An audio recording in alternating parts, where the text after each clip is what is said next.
The Bayless Wonder. This is the Bayless Wonder again, and I know my hair looks like shit. Sorry about the language. Shoot. So, yeah, I was born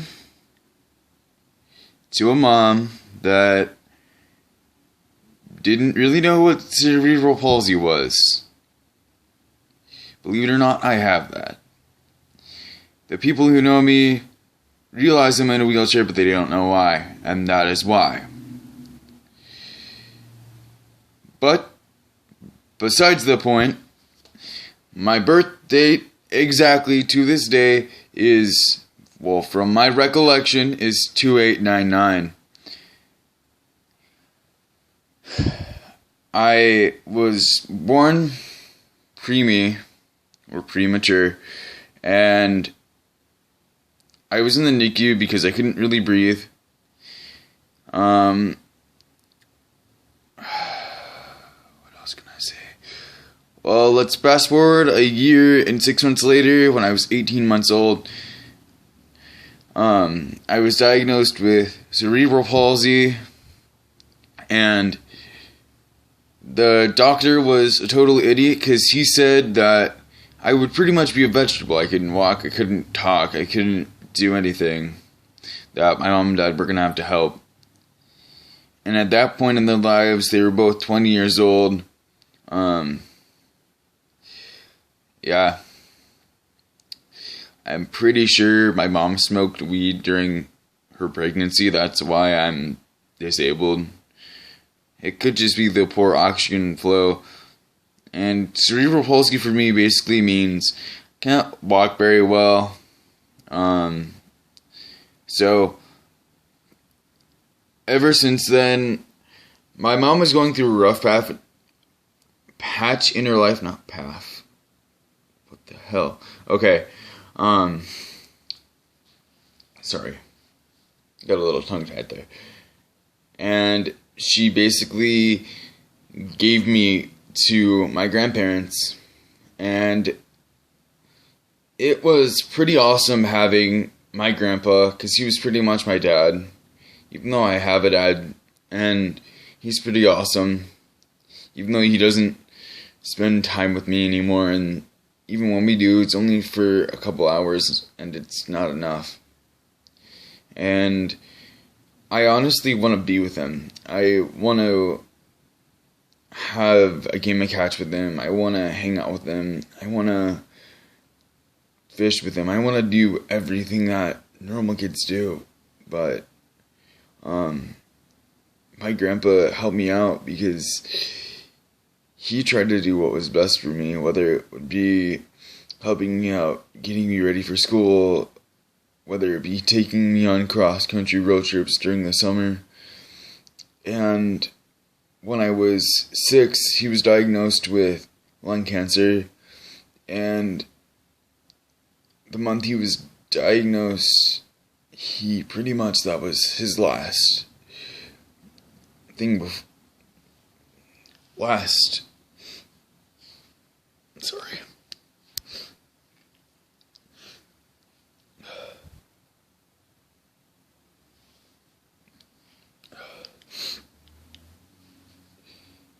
It was his last couple.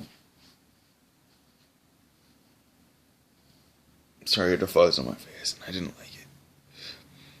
It was his last couple weeks, and I remember fondly his last words were, "Hi there, buddy," and he just stopped talking after that. And to think that he could have said, "I love you, sweetheart," to my grandma. He could have said multiple other things. To think that he loved me more than anybody. And my heart goes out to him. And I wouldn't be here if he hadn't created my mom. Well, technically he didn't do that. That was my grandma, but he helped. And it was hard because I didn't understand what had happened. When the viewing happened on his funeral, I knocked on his head because I thought he was sleeping. It took me about 4 more years to realize what had happened, and I was devastated, but because I'm a happy-go-lucky kid, I kind of was just like, I'm not depressed, I'm doing okay, and everything's gonna be good. This is just a thing that's gonna go down, and I can grow from this. And it was kind of hard, just me and my grandma. And we're a functional family, we help each other out, and I do my best to help her out. And there's some days where I have to coax myself into helping her out because I just hurt so bad. And I'm glad I have the parents I have, because my mom is my rock. And she and I, even though we have a relationship, I would say it's a good relationship, but because she's 2 states away in SeaTac, Washington, it's kind of hard to connect with her besides Skype and phone. It's still not the same. I'm going to be super excited when she comes New Year's or Christmas or whatever.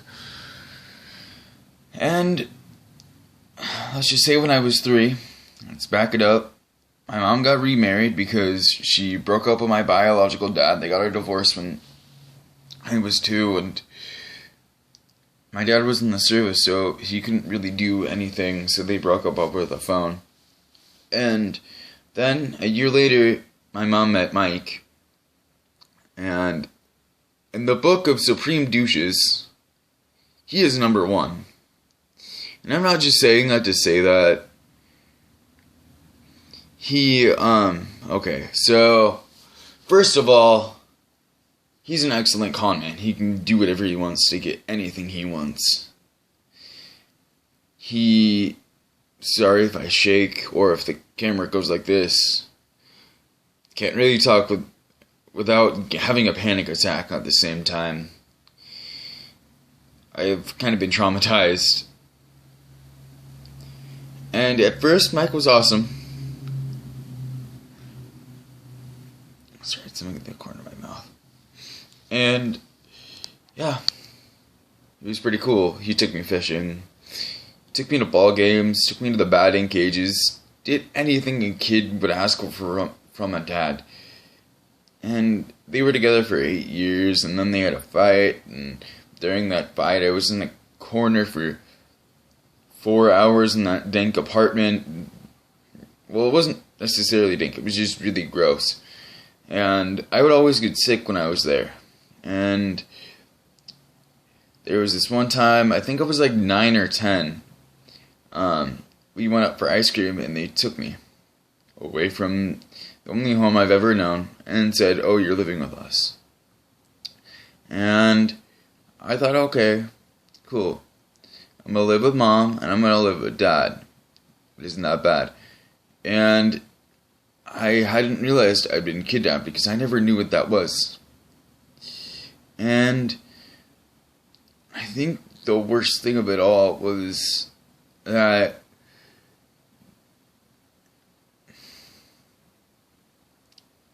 my mom just let it happen. She dates these guys that aren't good to her.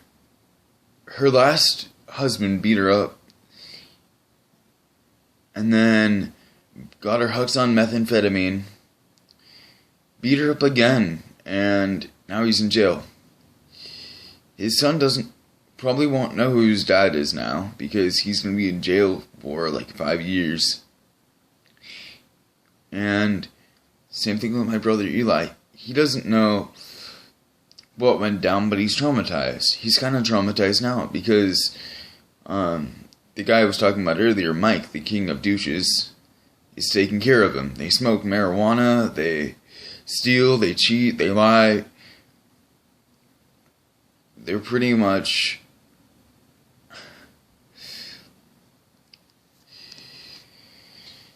I don't know how to explain it.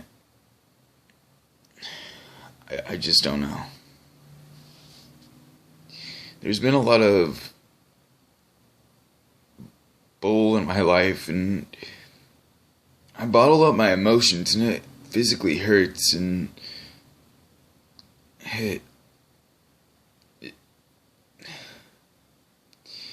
and I remember when I was in 8th grade, I lived in Washington for a year thinking that living up there would be totally different, that I would have a dad because I thought Nathan was awesome. He was the same as Mike, but it wasn't as bad.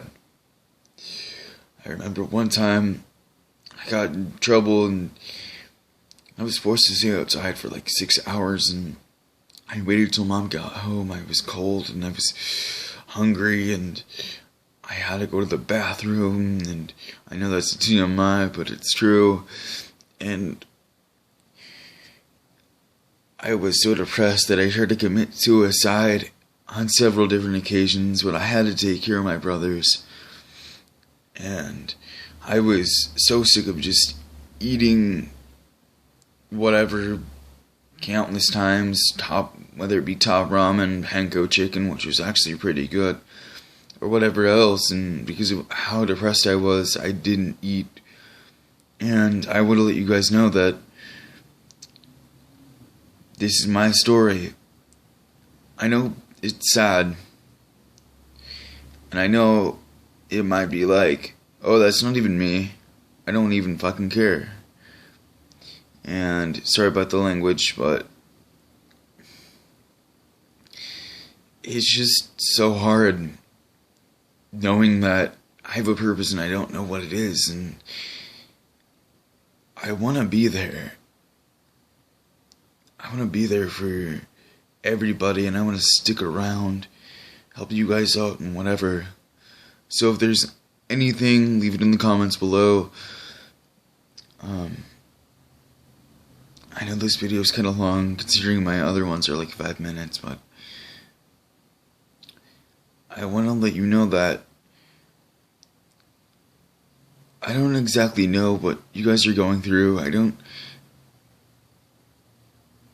I'm not psychic. I don't know what demons you're facing. I don't know what you're struggling with, but I could probably help you out. I want to leave you with a quote from my grandpa. He says, "Tomorrow is a new day. What happens today happens. We don't know where we're going. It's probably better than here. But whatever you're going through, get over it. Forget about it. Because yesterday resets tomorrow. Well, yesterday has a reset button. It's called tomorrow. And whatever you accomplish tomorrow paves your path for the future." This is the Bayless Wonder signing off.